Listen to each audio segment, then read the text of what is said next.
Live from the Dr. Jerry Henderson Radio Complex, it's time for Card Guys. And now, here's your host, Anthony Schulte.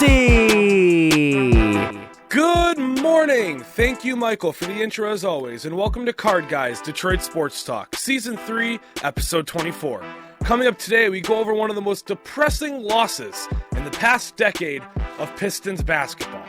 The Lions take on the Packers tomorrow night, and we preview the contest. We check in on the struggling Red Wings, and we make our Week 14 NFL picks. I'm Anthony Schulte, and joining me as always is my man, Ryan Donnelly. Hope your Wednesday's going well. Michael, it's so good to have Thank you you back. for being back. Thank you so much for being back. That episode was such a struggle on Mondays. Glad to have Michael back from his assignment with the women's basketball team in Reno.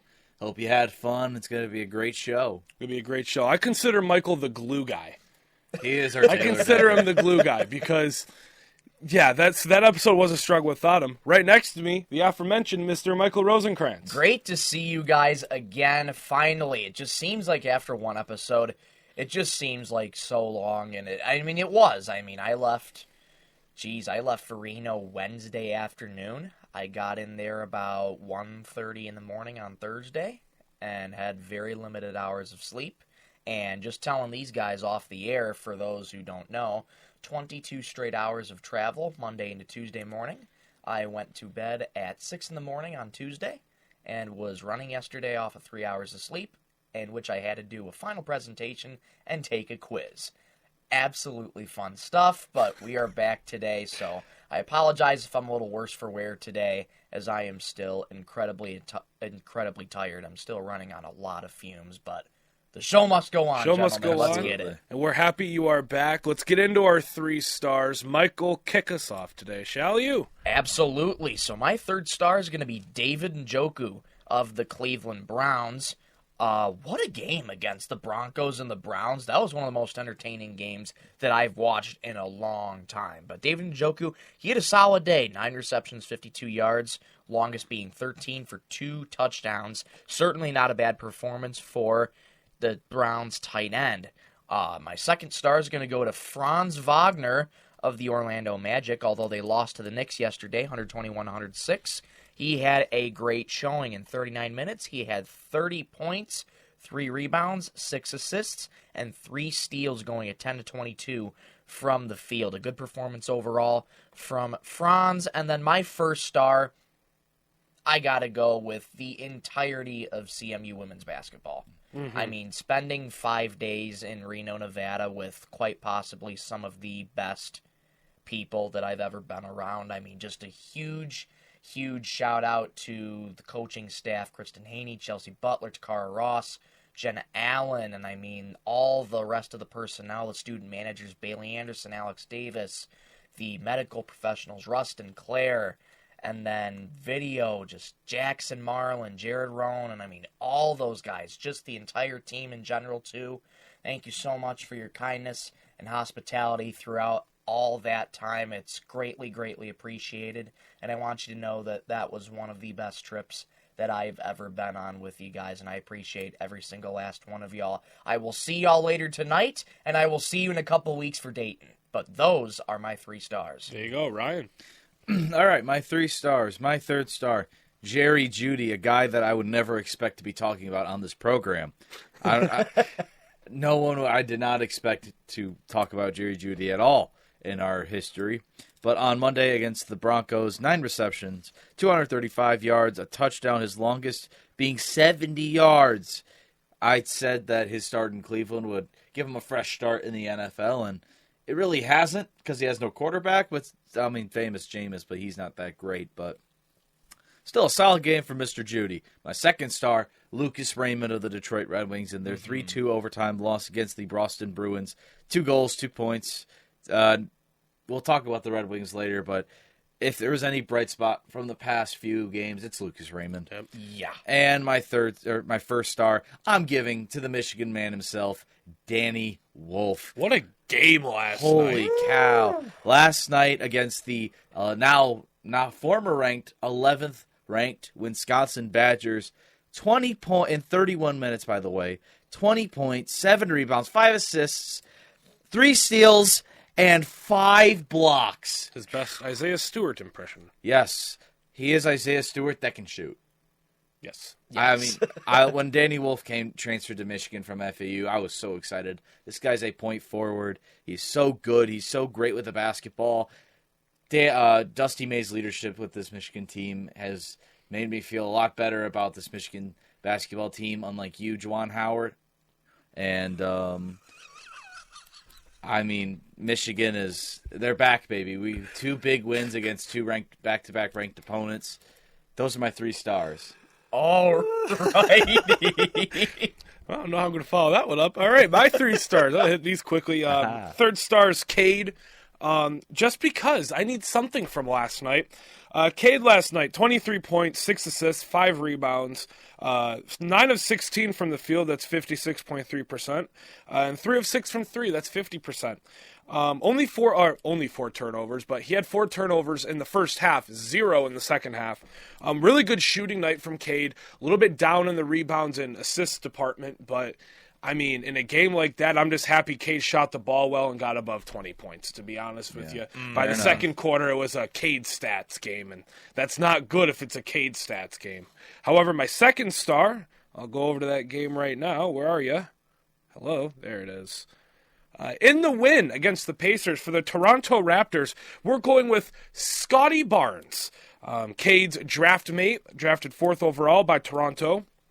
He had, in 36 minutes, 35 points, 9 assists, 6 rebounds, a plus-minus of plus 18, 13 of 20 from the field, 3 of 7 from 3. That's 65% from the field.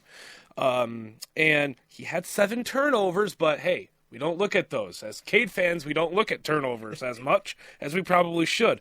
Still a great game from Scotty. The Pacers are struggling, and I mean, a team with that much talent, it's just not working right now, and maybe they need to make a little shake-up, a little trade, something. Pacers need to do something, but Scotty Barnes gets my second star. Could have also went to Nikola Jokic last night, just to kind of go over his stats. That was an incredible game at the end. Just to go over Jokic's stats, a light 38 points, 10 rebounds, 6 assists on 58% field goal percentage. That's 14 of 24 from the field. Great game from him. And my number 1 star, go over here, go over here, go over here, go over here. So I'm using the Reel app. This app is incredibly amazing. I love the Reel app. If you like sports, download Reel. This is not a paid promotion. I can testify Reel is a great app. It is incredible for following sports. My first star, a Michigan man and FAU man. We're talking about Vlad Golden. In 32 minutes, 24 points, 5 rebounds, an assist, a steal, 3 blocks, plus-minus of plus 15, and a 9 of 16, his best Cade Cunningham impression, 9 of 16 from the field. Couple very clutch shots at the end of that contest to help seal it away. Against Wisconsin, he did miss that free throw, but I mean, we don't talk about that because he still is very clutch at the end. But Vlad Golden gets my first star. What a game it was last night. Michigan, they should have been ranked before this, but now they have no reason not to rank Michigan. So Michigan was a highlight in basketball. Now let's dedicate a whole segment to a depressing lowlight in basketball. Oh, no. The Detroit Pistons. We go from so Can we high not to talk so about low. the Pistons for one We show? have. Oh, this was an important game. We have to talk about it. Important game. It made me cry In really like hard. 15, Yeah, 16, this And then was- Michigan in like played, and then I 15 cried years. happy tears. Not a good performance from the Pistons. We're not going to go too long about this, folks. Don't worry. But it's just like the Pistons making the playoffs and not covering the playoffs. So NBA Cup action last night. Pistons and Bucks. This was a winner-take-all for East Group B to move on to the knockout rounds on Tuesday of next week. So what happens? We lose by 20. 21. 21. So the problem is here. In the middle of the third quarter, they were shooting 70% from the field and 63% from 3. That's not fake. That's not over-exaggeration. That is a legitimate stat. Halfway through the third quarter, the Bucks only missed 30% of their shots that they've taken in the game. You just can't beat that. No. When a team is shooting the leather off of the rock, like the Bucks were, there's no beating that. It's just plain and simple. It's just how much you're going to lose by. That's really what it is. And the Bucks simply couldn't miss. I mean, we kept saying, George kept saying it, we kept saying it, friends of the show, Isaac Haffen and Derek Steele, they were all saying it. This isn't sustainable. This isn't going to hold up. I mean, they're going to start missing at some point. Kept on missing. Nope. Looking at the game here, the Pistons had a little momentum in the first. We cut it to 6 points, and then the Bucks just kind of took over that. There we go, head to head. So the Bucks, towards the end of the game, it kind of evened out. They shot 56% from the field, but they still shot 56% from three. And that's after they put in all of their bums at the end of the game, and they were just chucking shots. Mm-hmm. It's crazy. Pistons shot 46 and 33 splits. Pistons had just 2 more turnovers, beat them in the rebound battle, only lost by 4 in the assist battle, beat them in the blocks battle, and beat them in the points in the paint by, get this, 56-22. Oh my gosh! We probably would have won this game if the Bucks shot a normal percentage from three. They just made their contested shots, and that was the difference in the game. Really was. Anything from you guys? I mean, there's nothing really we could analytically say about this game. I mean, I was expecting to come to the show with happiness and clapping, and like, we clinched East Group B, but listen, I mean, there's really 2 factors on why we lost, and that was really bad turnovers towards the end of the second quarter, and Milwaukee just could not miss. And I mean, at one point, it got to Milwaukee shooting 14 for 20 from the 3-point line. We also have to mention the refereeing too, because it was bad. The reffing has always been bad. It's always been bad, but I mean, JB Bickerstaff said after the game, he was like, I have a lot to say, but the holidays are coming up, and I need to buy my kids Christmas gifts. I like that. So that's a great answer. I'm going to keep my thoughts to myself, and that's probably smarter on him, because the refs, I mean, I don't know what Giannis paid them. I don't know what Giannis did, but I mean, you see favoritism in the NBA by officiating crews all the time, but that was god-awful. How many times can I use you as an example? Sure. How many times is Giannis going to go like this to get past somebody and hook them? And then the defender that just got fouled is called for a foul. That happened 3 times on my account. Like, what's going on, man? You can't be physical against Giannis. There's no way to stop him. There's a reason why he's averaging the most points in the league, and there's a reason why he is still one of the best players in the league and has kind of led this comeback effort this season from the Bucks after starting so poorly. Taking a look at the shot chart real quick, and then I'll let Michael make a couple points. Second quarter, 3-point parade. Especially 4 threes made in the corner by Taurean Prince, A.J. Green, Brook Lopez, and Gary Trent. Another three in the corner by Taurean Prince. Trent made a couple more. Bobby Portis made a couple threes. So most of these threes came in the second and in the first half. First half dug us that hole. Yeah, I mean, we did put up a fight in the first quarter. And then that second quarter was the key quarter for them. Yeah, really and then Milwaukee just bucket after bucket after bucket. I mean, there's nothing really we could do. We played good defense. We made contested shots. They just couldn't miss. I guess you could say they put the buck in bucket. Yes, they did. But it's not funny. Right, it's not impressed. I'm not. Listen, let me take a look at the Pistons shot selections. Oh, all their points are in the paint. Yeah. Every single one. Oh wait, no, that was all game. First quarter, most of their points in the paint. Second quarter, in all of them except for one in the paint. Third quarter, most of them were in the paint. Fourth quarter, it was a mixed bag, but most of these points were in the paint. And that's what's going to lose you the game. If Milwaukee shot a league average 3-point percentage, we probably would have kept it close the entire game. I mean, I think we need to shoot more threes, because if you're Coach Bickerstaff, and I love what Bickerstaff has done, but if I'm just being extremely picky right now, if the other team is shooting and making a bunch of threes, I understand. I mean, you can't really control what shots your players take, but at least draw some things up for 3-point shots. Be like, all right, you know what? I want to see in the next 3 minutes, I want to see at least 4 3-pointers taken. 3 taken, right? If you make them, you make them. If you don't, you don't. But let's take them. Everything in the paint, if they're scoring way more 3s and you're scoring way more 2s, mathematically, you don't stand a chance. Right. So, I don't know. You can't really attest that to coaching. I mean, you don't know what he really said in the huddle. He may have said that, and the players just didn't do it. But that's what you need to do. You know, if you're getting outshot and outscored from the 3-point line, you need to start taking some. You need to, because you could catch fire just like they did, and all of a sudden it's a different game. But, Michael?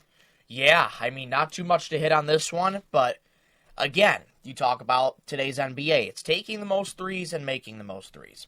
Last year, the Pistons were a team that took the least amount of 3s and made the least amount of 3s. We are not really a three-ball team, and we need to start becoming a 3-ball team. Yes, Cade had a good day. He shot 50% from 3. And then you guys also had Tobias Harris, Tim Hardaway Jr., Jaden Ivey getting 3s themselves. Well, another factor that came into play, Malik Beasley, I don't think, made 1 3 last night. No, he did not. He was over 4. He had a very bad game. Yeah. And he's normally our 3-point shooter. Especially in the NBA Cup. He's been incredible in the NBA Cup. And then he just put up... And this is the stinker. He put up a stinker. 2 of 10 from the field, 0 of 4 from 3. Terrible. So, Yeah, really difficult, really tough performance for Malik Beasley. But, I mean, the Bucks are a good team. They've always been a good team. They've always been a good team. Now, it's a bad feeling because it leaves a taste in your mouth. You're undefeated in the NBA Cup, and with that one loss, it's like you're done. Yeah. So now it's tough because now you have the mojo like, oh, this was like all for nothing. This was like all for nothing. I would and like to counter that. 15 years have gone down the drain. Sure. I would like to counter that because Sure, go ahead. Even Cade said after the game, he was like, you know, we're going to take this. We're going to take what we did in this cup. We're going to build on that. We're going to go. We want to make it to the playoffs. The cup isn't our goal. Our goal is to get to the playoffs. So while you say, oh, it might have been all for nothing, which, I mean, in a realistic sense, yes, it was all for nothing if you're thinking about the fact that we just got eliminated and there's nothing more to play for. In that sense, yes, it was all for nothing. However, playing these cup games not only gave them a taste of what an elimination game is like, not only gave them a taste of what an elimination game and how heartbreak is in an elimination game, but playing meaningful basketball. I mean, think about this team. The past 3 years, the only meaningful basketball they've played is opening night. Mm-hmm. And after that, it's all down the drain. So they're playing meaningful basketball. They're playing a playoff-type basketball, and they could use this as experience going into the playoffs. You know, as a team that doesn't have any playoff experience, it's important in that regard. So while, yes, it was technically for nothing. You're not wrong. I'm not saying you're wrong. Mm-hmm. However, you could spin this and be like, okay, this is a positive. Look, we went 3-1. We had a positive point differential even after being blown out, you know? Let's take this. Let's run like a positive, like Cade was saying. And let's get into the playoffs. Let's make the plan. Let's make the playoffs. There's still a lot of season left. And you may have gotten blown out last night, but maybe it's a reversal of what happened over the weekend. You know, you blew out the Pacers one night, got blown out the next, right? You got blown out last night. Well, let's go take care of the Celtics tonight, right? Yeah, we're going to lose.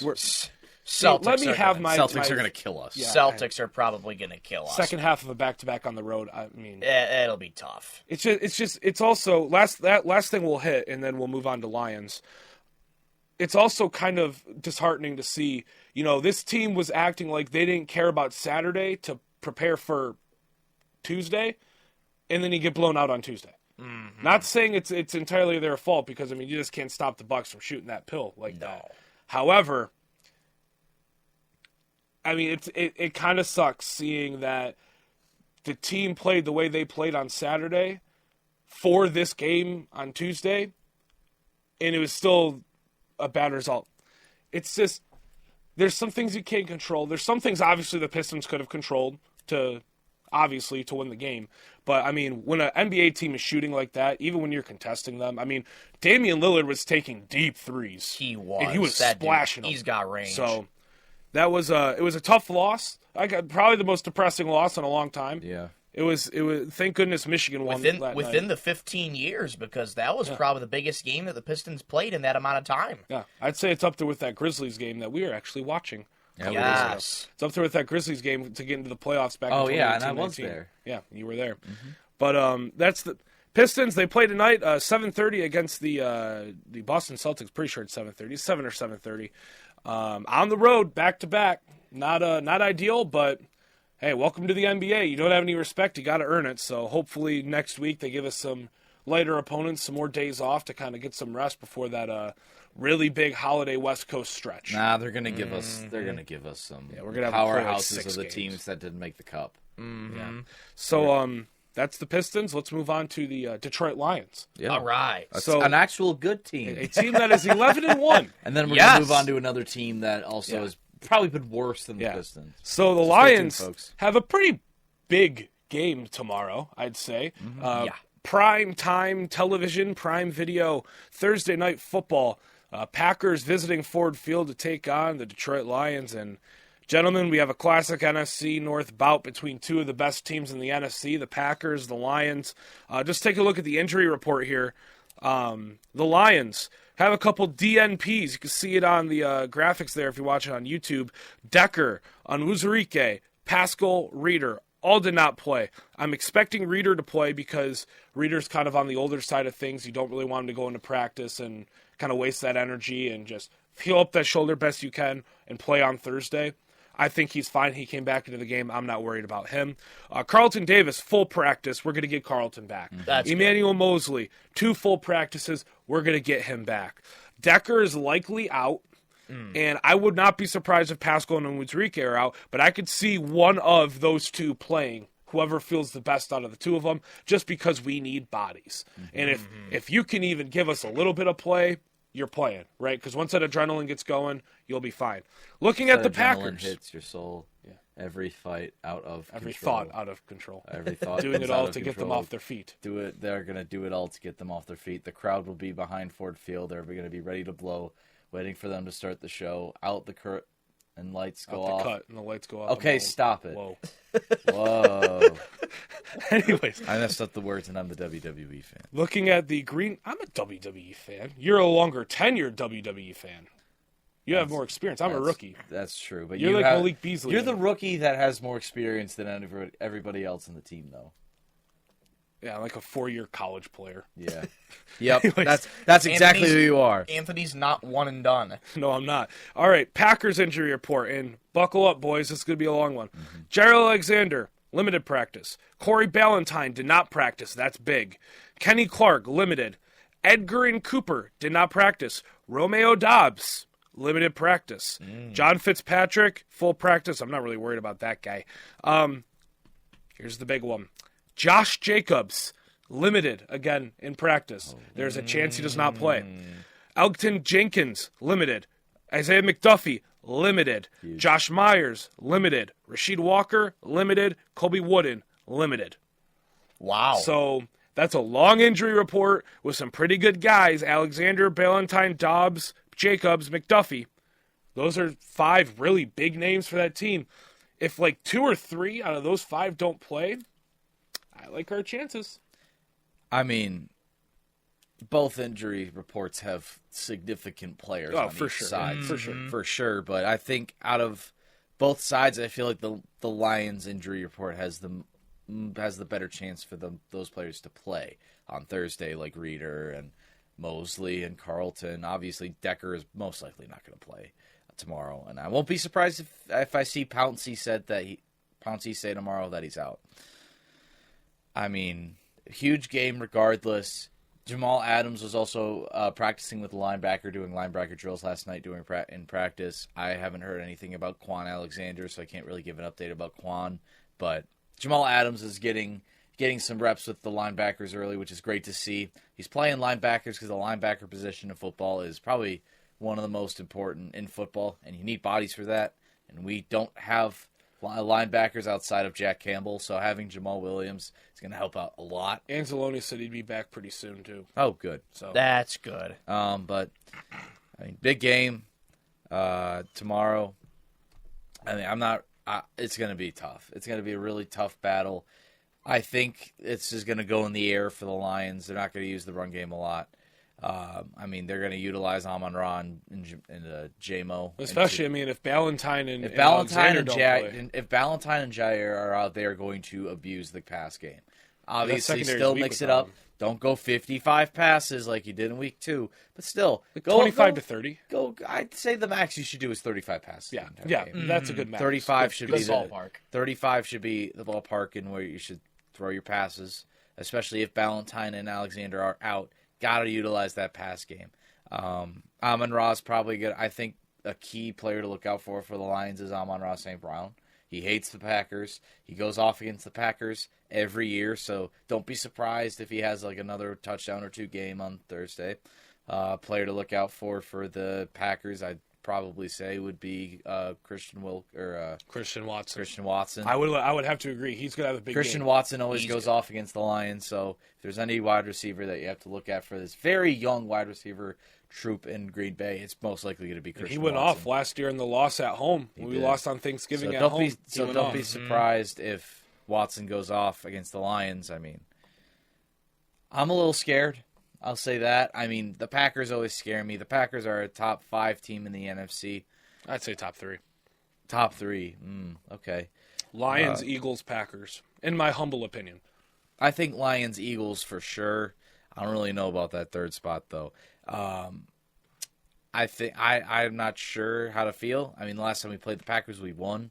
We beat them by I think like 10. We're their only loss in the last couple months. That's true. Packers have been steamrolling, but they have been very got to good. take a look at their strength of schedule first. Who'd they beat? They beat the Packers by, or the Packers beat the Packers by 2. Packers beat in the Packers. practice they did. Yes, they did. Sure. Let's take a look. Since the Lions loss, they beat the Bears by 1. I mean, you killed the Niners. You killed the Dolphins. And that's really it. Before the loss? This was after the loss of the Lions. Before the loss, what were the... Before the loss against the Lions, they beat the Jags by 3. They beat the Texans by 2. And then you killed the Cardinals. You won by a score against the Rams. You lost by 2 to the Vikings. You beat the Titans. You beat the Colts by a touchdown. The Eagles beat you. And that's really it. So it's been a mixed bag for Green Bay. Could go either way. They could either lose by a touchdown or lose. Seems like when they lose by a single possession, it seems. Yeah, so. Or even when they win, I mean, a lot of those games, I mean, Jacksonville by 3. Houston Texans by 2. So. So they do like to play it close, I guess you could say. Yeah. And it's gonna be a battle. I'm not predicting a blowout in either way. I think it's going to be like one of those mid-20s, grind it out, 4th quarter, you're just pounding the ball type of thing. I think it's going to be a running backs battle, to be honest with you, if Jacobs plays. If Jacobs plays, they're going to be running Jacobs on us. We're going to be running Monty and Gibbs on them. I think we're going to run the ball a decent amount, especially with all that drama in the running backs room. You had those play calls or the signals, whatever, leaked on Snapchat by Jahmyr Gibbs. Apparently it was all a ploy. It was all on purpose. Those aren't real. Which if you read them, it kind of would make sense that they're not real. Let me see these. I haven't seen the picture. You haven't seen the picture? You haven't seen the picture? Nope. Don't read off the names. I'm not going to names are. I'm not going to read off the names, but I'll take a look and I'll give you my reactions in real time. Go ahead. Because it wasn't a problem. They were all made up. They weren't real. I kind of assumed that. I was like, Jahmyr Gibbs is a very, very smart player. He's a very, very smart guy on and off the field, so I don't think he would do anything detrimental like that. He didn't. So I think the run game's going to go. I think the run game's going to go really well. I think Goff's going to have a really nice game. After that Bears game where he wasn't bad, but he wasn't his best. Mm-hmm. I feel like he's going to come back and kind of have one of those really good 3 or 4 incompletion games where he has a really high completion percentage, probably a nice 250 and a couple tuds. You're reading the names. Yep. Yeah, that's some of that funny. stuff is funny. That's funny. So I read those. I was like, "There's no way they're screaming those. There's no way Goff's could be screaming those as a play call." I don't know. So that whole thing with Gibbs, that's nothing to worry about now. I'm not worried, honestly. I'm not as worried as I have been the past couple weeks. I'm confident in this football team.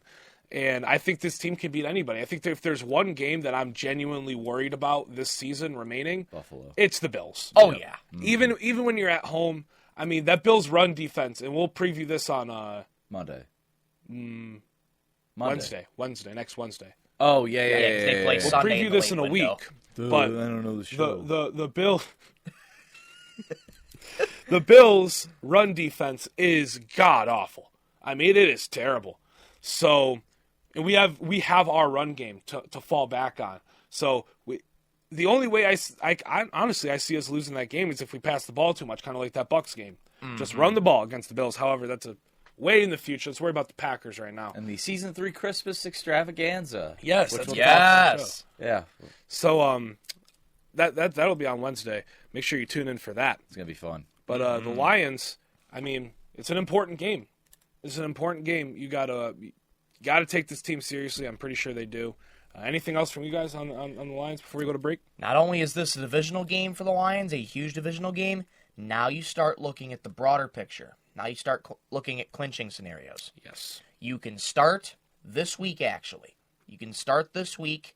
Weren't there some scenarios last week? I think there were some scenarios last week.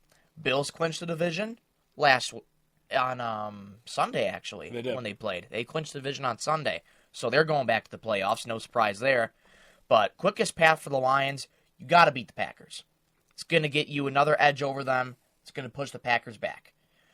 If you win against the Packers, this is your first sweep since the 2022-23 season.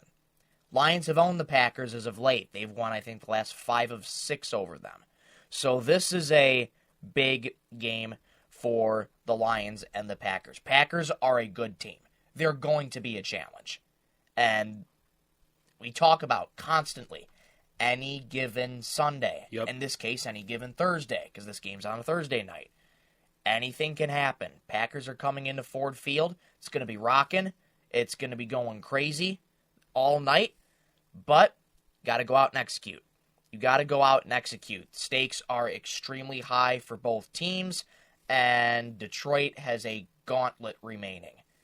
This is a moment where if you want to make the playoffs, here's the preview of the teams that you could be going up against in the playoffs. Yep. You got to prove yourselves in the latter weeks of this season. And the injury bug scares me because we've been getting hammered left and right with injuries. Packers are beaten up too. Now, all those guys, I would assume, are questionable within limited practice. We'll find out today what their designations are. We'll find out later today what designations are. But yeah, it's a huge game for the Lions. I'm confident in this team, but the Packers have the talent. They have the talent.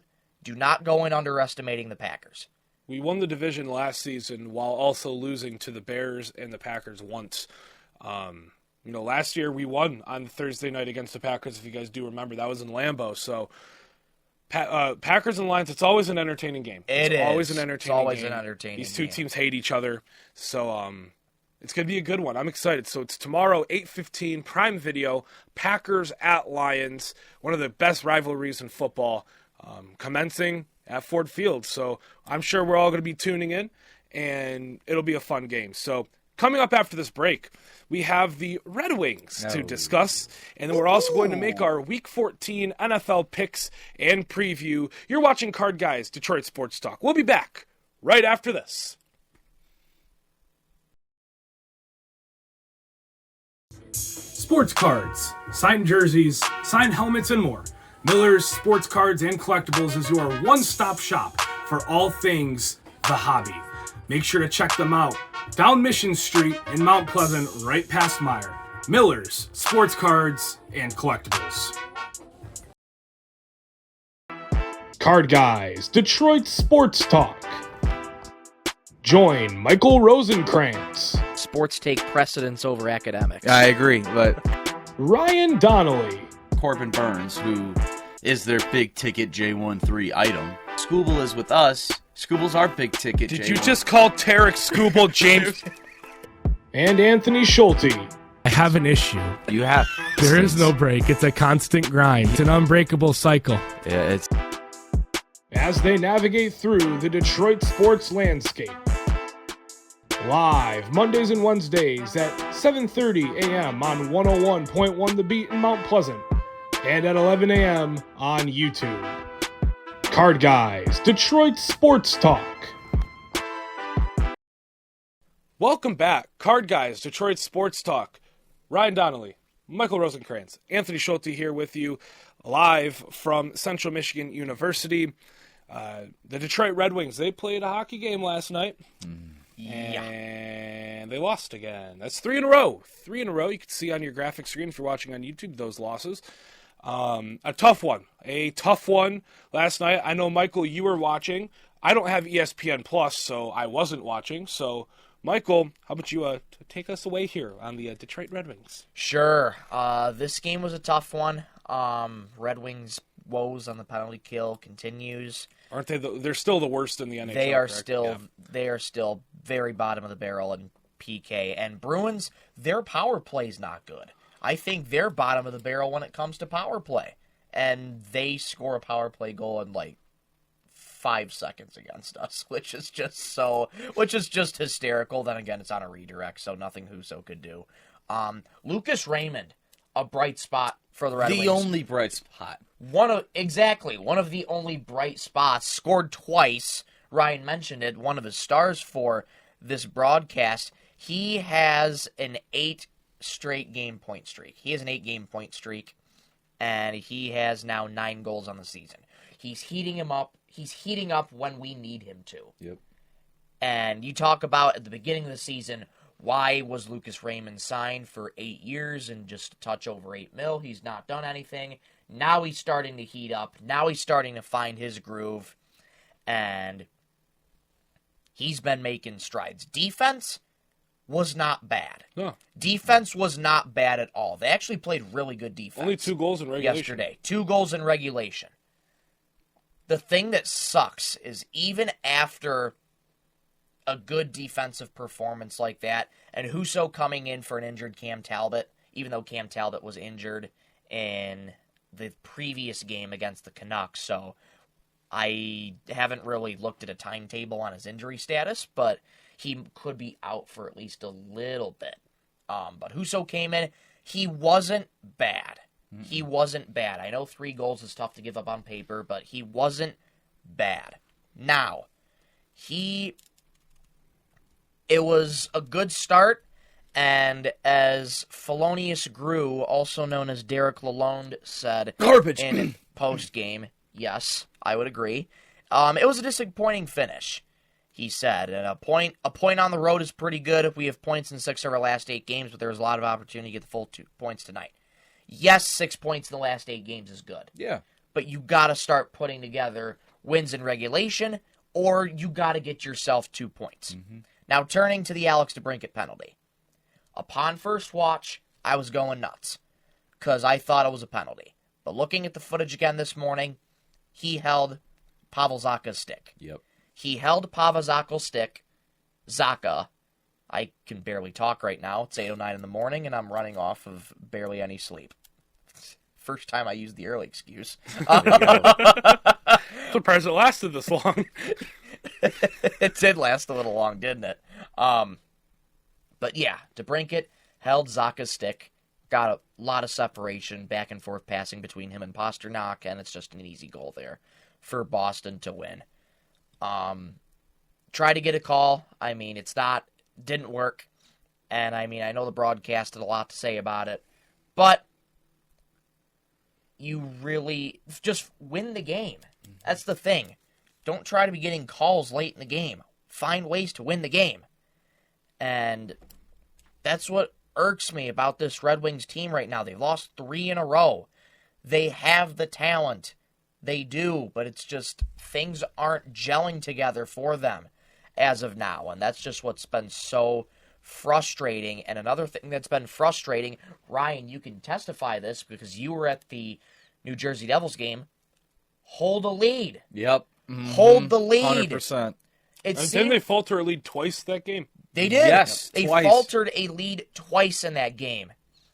It's just, oh my gosh. You can talk about defense today was good, but find ways to hold a lead. It's so frustrating. We're going night in and night out where it can be a high-scoring game, and you let a team come back and tie the game, and in New Jersey's case, win the game, and same with the Canucks. You let them come back, and then Jacob DeBrusk decided to go off for a hat trick and win the game in overtime for Vancouver. I think frustrating is the perfect word because, I mean, you come into this season, playoff aspirations. I mean, not like top of the bracket, but I mean, like get in like last year. We should have been in last year. Kind of like the same expectation. Get back to where you were last year. Don't regress, right? Yeah. You had a lot of expectations. You just signed all your guys back. Things were looking up for the Red Wings, And then it's just this season's been frustrating, right? We still have, 11 wins on the season? 10. 10 wins on the 10, season. 11, and 4. We still have 10 wins on the season. It's just frustrating because we should have more. We should have more wins. The penalty kill should be better. The defense everything should be better. Doesn't help that half of our goalie room is on the IR. Doesn't help that. Patty Kane's still hurt, too. And Kane is still in and out of the lineup. It's just frustrating. I think that's the perfect word. I mean, I can admit I'm not the biggest Red Wings fan. They're not my favorite team in Detroit. I could admit that, I'm not, setting aside my other teams or my other sports to watch the Red Wings. I'll watch them when they're on and there's nothing else on. But I can't lie and be, I'm a Red Wings super fan. This is terrible. But I can admit when a team that I like, my Detroit hockey team, is struggling, and it is frustrating because I want them to do good. I want them to do well. Much as we might joke as, the Pistons are the best team in OCA, I still want the Red Wings to do good. Yeah. And I think frustrating is just the perfect word to encapsulate what's been going on this season. And I think just like last season with the Pistons, the fish rots from the head. Yep. It is Derek Lalonde. I don't care how you say it. He's Gru. He's terrible. He's terrible. He needs to go. One of our buddies in our education class said that he thinks that it's long gone, us firing him this season. He thinks that he's going to be here for the rest of the season. Just because we haven't fired him yet, he doesn't think we're going to fire him at all this season. And I won't be surprised if we don't. And I won't be surprised. Kind of like a Monty Williams situation. I wouldn't be surprised. It's very rare to fire a head coach mid-season. I mean, look at the Bruins. They fired Jim Montgomery, who had an outstanding record with And then Boston. guess what? Somebody went and swooped him up. Who swooped him up? St. Louis. Oh, gosh. St. Louis Blues swooped him up. That's a good. So that's he's a good now place with the for it. Blues. They did what the Red Wings were literally right in front of them. They were given a bloody steak right on a nice golden plate right in front of them, and they were like, nah, let the Blues take the steak. Man. Anyways. Really quick to put a button on this. Sorry, Ryan. No, it's okay. But Just want to put a button on it. just want to put a button on it. What do you guys think about the recent report that came out? Jay Woodcroft is drawing interest for the Red Wings. Now, for context, he was a former assistant with the Red Wings back in 2008 when the Red Wings won the Stanley Cup. So, what do you guys think about bringing a guy like Jay? Well, you got to fire the guy you got back? Right now first. I think Right. that's the first hurdle you got to That's jump. the first hurdle you got to go through. Fire the dude that's sitting in there right now. And again, we look at Steve Yzerman, too. Because this is not just Derek Lalonde. This is Steve Yzerman, too. Because he made the decision to get rid of Jake Wallman, who I think is thriving right now in San Jose.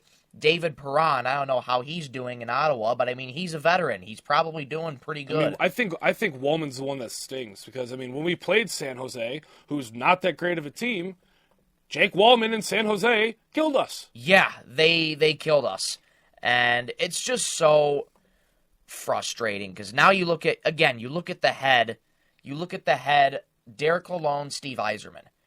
Steve Yzerman's not going to go out and fire Derek Lalonde, at least during the middle of the season. If he wants to ride this out the rest of the season, then let him go.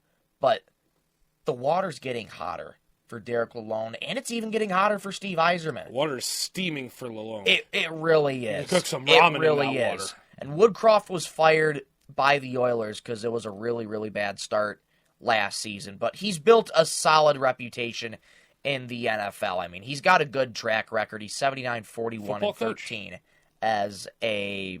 Is he a football coach? Did I say NFL? He said NFL. The Niffle. Oh, goodness gracious. 79-41-13 as an NHL coach. There we go. He's got a good track record. So, will the Red Wings bring him back? I don't know. But, gotta get through gosh, we got to get Groove first. Disassemble the minions. Goodness gracious. Ryan, anything before we move on to the NFL? I think you guys said it perfectly. Like Michael mentioned, having 6 out of 8 points is great. But taking a look at the wild card standings, we are towards the bottom.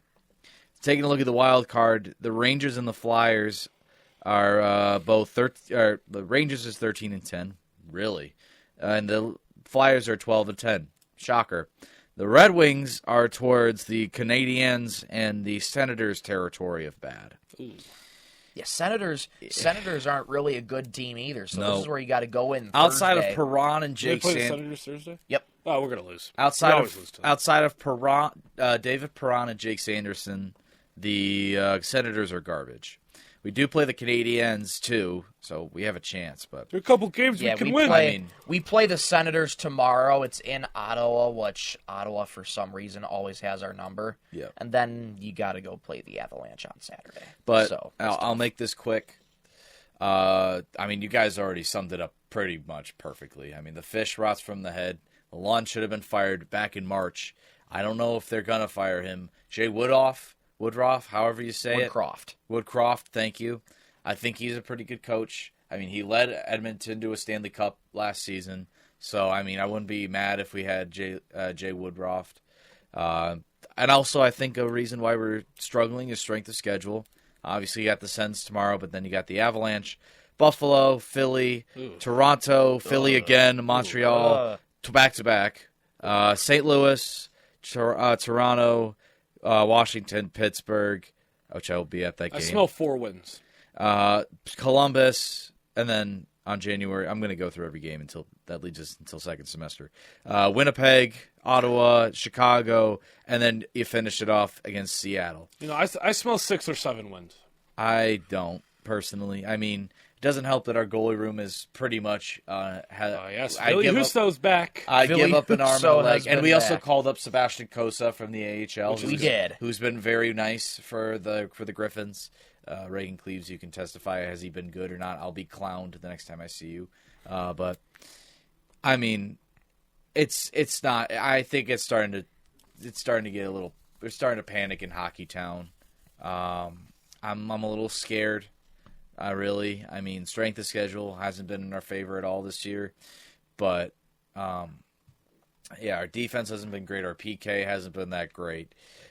Shocking that a top 10 power play unit in hockey is towards the bottom of the league when it comes to the wild card. If we ever want a chance to sniff the wild card, we got to go on a hot streak. And based off the strength of schedule, which is very important in any sport, it's not looking great. It's just a mixed bag. It's not like the Pistons where it's like you start off playing the best teams in the East and then you play some soft teams and then you go right back to playing some of the best teams in basketball. It's a mixed bag for the Red Wings where you'll play 3 good teams and then you'll play the Utah Hockey Club or the Blackhawks or the Sharks. But strength of schedule is so important, and I just hope the Red Wings team will. I hope this team goes on a hot streak. I want to see some promise. Fire Derek Lalonde, please. Fire him, please. Please, get him out. We'll end it on that. Fire Derek The Lalonde. fish rots from the head, like Anthony said. Mm-hmm. All right, NFL picks, baby. It's All week right. 14 in the NFL, and we have some picks to go Let's over. quickly go over standings. Michael's in first at going 131-62.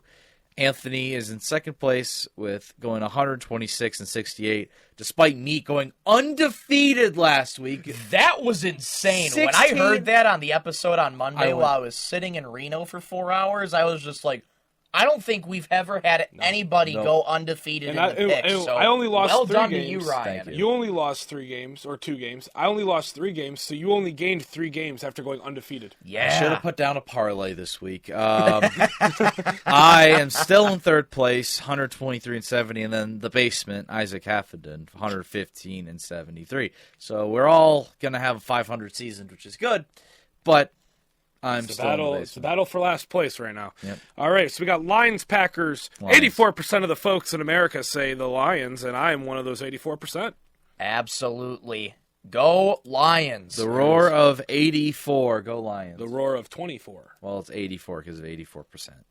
People picked the Lions. Oh, I see what you did there. Nice. Uh-huh. All right, Very and nice. then we have a battle of hot trash. Oh, my God. The Jaguars and the Titans. What is this I can game? tell you, nobody will be on this, and CBS will be using experimental commentators for this game to see some tryouts, maybe, because there's no way they're putting any talent on this game. Nope. Titans, Jaguars, honestly, it might be so bad it's good, to be honest with you. It might be so bad it's Maybe. good. You might be right. I'm going Titans at home. Jacksonville's just got a lot of problems right now. The Titans, they had a really good second half against the Commanders, all things considered, and they beat the Texans. Yeah. So, I mean, the Jaguars have been playing people close, but I'm going with the Titans here. I'm going Titans. Jaguars are in a tough spot without their quarterback. Give me the Titans. Al Shahir should have been suspended more than 3 Agreed. games, first of all. Yeah. Agreed. What a dirty hit. Lowering, you didn't lead with your helmet, but you led with something else that's plastic. Your arm guard or whatever it was. Just disgusting hit, and he only got 3 games. And he's appealing it. He should be done for the season. Nope, he should have been suspended for longer than 3 games. Yeah. Fire No Doug doubt. Peterson, go Titans. All right, we got Jets and Dolphins. Dolphins. The Jets have the Dolphins. chemistry of a second-grade club basketball team on Sundays. So I'm going with the Miami Dolphins.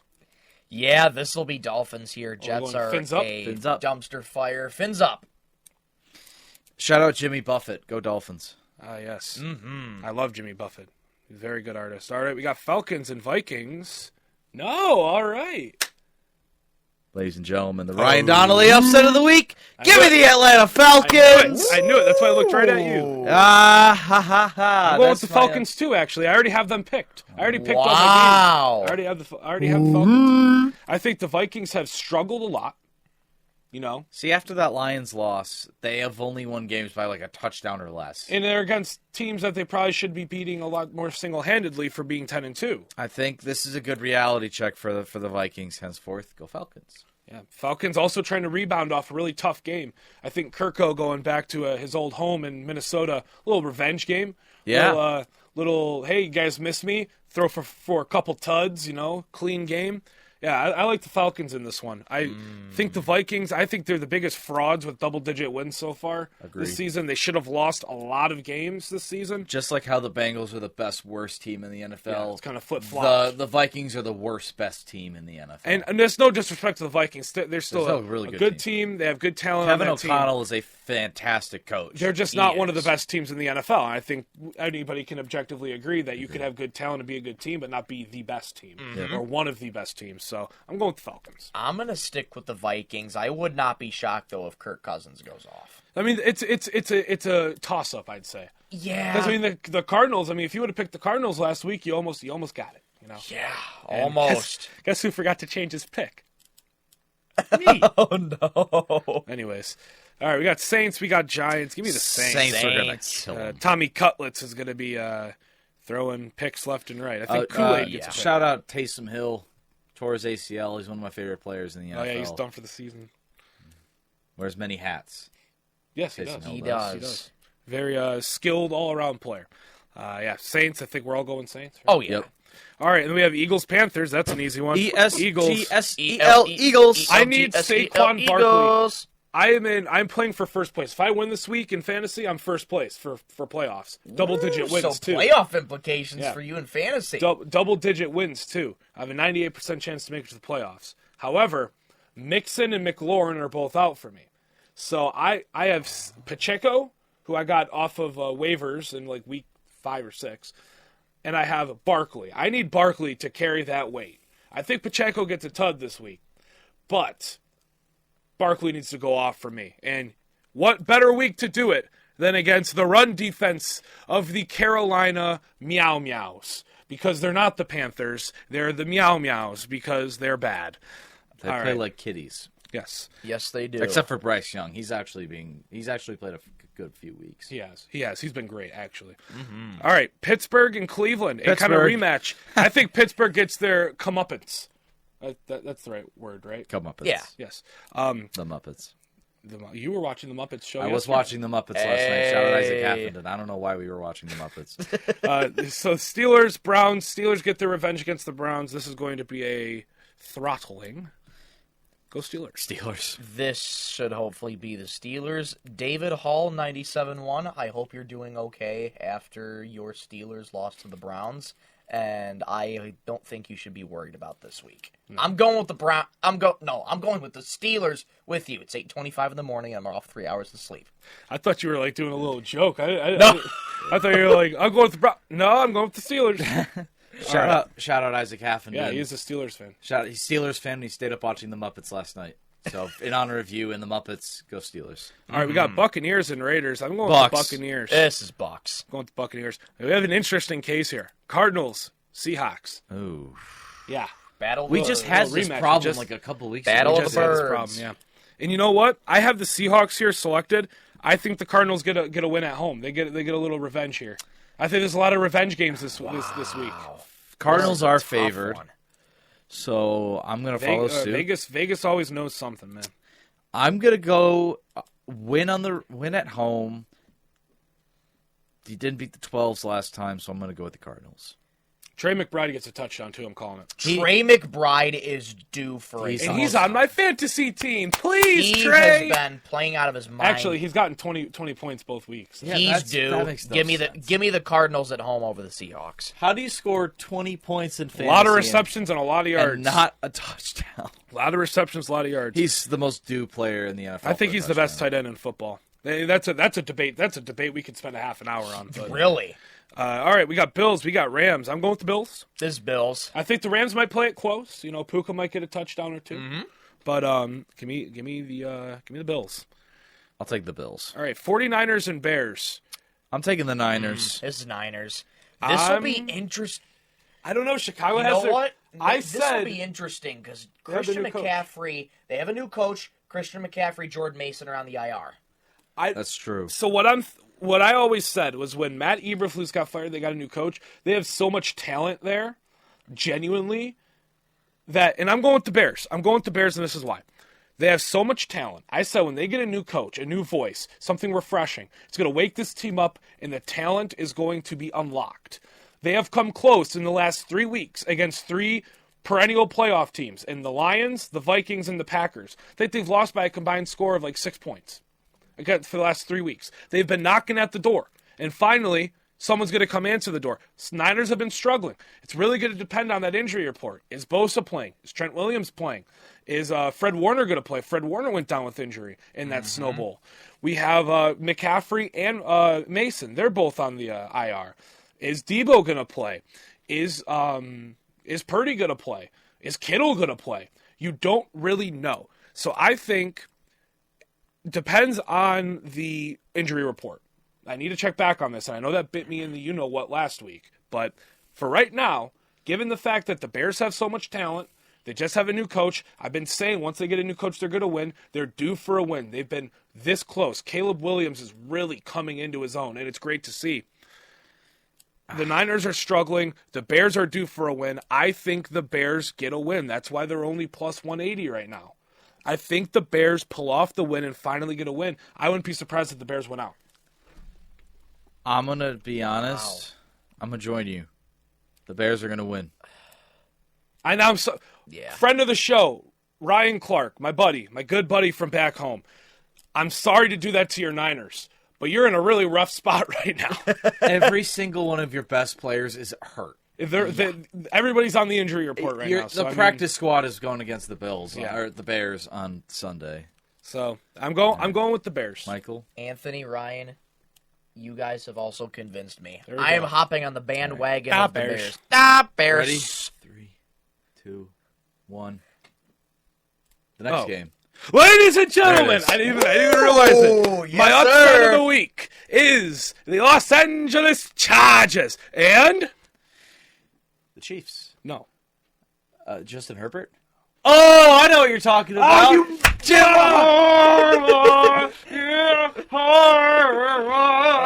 I think they get the win over the Chiefs. Look, the Chiefs have barely beat the Raiders twice. The Chiefs are just not the same team we saw last season. It's just, they're still a good team. Don't get me wrong. Still a good team, still a lot of talent, still one of the best teams in the league. They're not what they used to be, though. And I think the Chargers are a really nice surprise this season. I think Jim Harbaugh is one of the candidates for Coach of the Year. You've got a very good offense that's humming, and your defense is playing very well.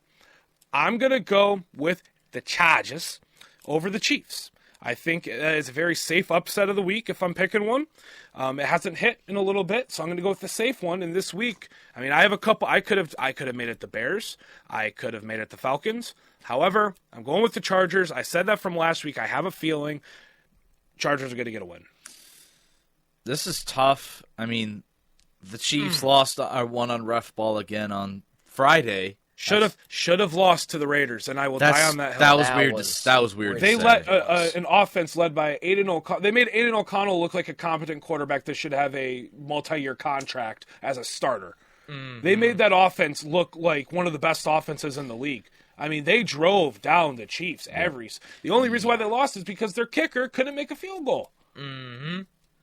I mean, it's hard to win an Arrowhead. I'm gonna say the Raiders almost did it. I'm gonna take the Chiefs. Call this Michigan versus that team down south. Give me the Chargers over the Chiefs. And oh wait, no, I'm breaking my rule. I cannot pick against Jim Harbaugh. Oh. So go Chargers. I have to pick the Chargers. You cannot pick against your Messiah. I cannot pick against Jesus Christ himself. Jim Harbaugh. We're going to go with Jim Harbaugh here. Gosh, if I was watching the show on Monday, and I wish I was there to give my thoughts over Michigan, Ohio State, because I sent you guys a soundbite after the game. Yeah, we forgot to play. No, that's okay, but for those of you who just want a little context, I could not breathe during that last. I literally could not breathe. I was getting lightheaded in the hotel room just before I was about to go to broadcast women's basketball for Central Michigan. But incredible game. I despise Ohio State with a passion. I despise Ryan Day with a passion. And if you don't want us to plant a flag, win the football game. Yeah, you had 60 minutes to stop us from planting a flag. So there's that. Crybabies down in Ohio State. So, you picking Chargers? I'm picking Chargers. All right, so I forgot about my rule, folks. My bad. Yeah. Bengals and Cowboys is our Monday night game. This is Bengals. I'm going to go with the Bengals and 53 points. I'm going to go Bengals, and I'm going to say 39. Wow. Low-scoring game. Low-scoring game. No, wait. Burrow, that offense is incredible. I'm going to say it was 73 last week, so I'm going to go 64. Let's go Bengals and 57. All right. My picks are tentatively locked. Picks are tentatively locked. All right. Well, that is all we have for today's show, folks. Thank you for tuning in. Should we do housekeeping real quick, or do we want to wait until next week? I was going to wait till Monday, but I guess we could say it. Yeah. We have our season finale Christmas extravaganza on Wednesday. Planned out. It's going to be a nice little longer show for you folks as we go into a little hiatus. We're not going to be on the airwaves for about a month, about 4 weeks, until second semester starts, and that'll be season 4 of Card Guys. So season 3, season finale, and the Christmas extravaganza all in one show. We're going to have Card Guys by the numbers by Ryan, one of his favorite segments. Nice. He's been doing some work with that over the weekend. We might be implicating some trivia for Card Guys by the numbers. So I might do a trivia as well, Christmas trivia. Let's go. Stay tuned. Sports trivia. I love trivia. So much fun. Also, you forgot to mention, this weekend, bowl games will be going to be announced. Yes, we're going to have our bowl Wednesday, picks. We're going to have our yearly tradition of Bowl Mania. Yes. So it's going to be a jam-packed show, very fun. You're going to make sure you want to tune in on next Wednesday, a week from today. A nice little longer show. We're going to have some by the numbers, maybe some by the numbers trivia. We're going to have a Christmas trivia that's going to count towards the standings. Awesome. Christmas trivia, sports-related Christmas trivia, so like NBA on Christmas, NFL Christmas games, maybe some NHL Christmas games, all of that, the whole nine. So it's going to be a fun show. And we want you guys all to tune in because it's going to be a good time. A very nice time. Absolutely. Last episode of season 3 with the boys. It's going to be fun. I highly recommend. We're going to have a little Christmas tree. Well, it'll be probably like right here or something. I don't know where we're going to be decked out in Christmas gear, so stay tuned for next Wednesday, folks, and also next Monday as well. Yeah, next one. Don't skip over skip next Monday. No, absolutely don't skip not. over Please Monday. And make sure to go watch our show on this past Monday with just me and Ryan on the show. Make sure you go watch the that. show. These guys have you covered on a lot of good stuff. We talked Michigan, Ohio State, so it's a good show. A little outdated with the whole Pistons segment. You could skip that if you want. I wouldn't blame you.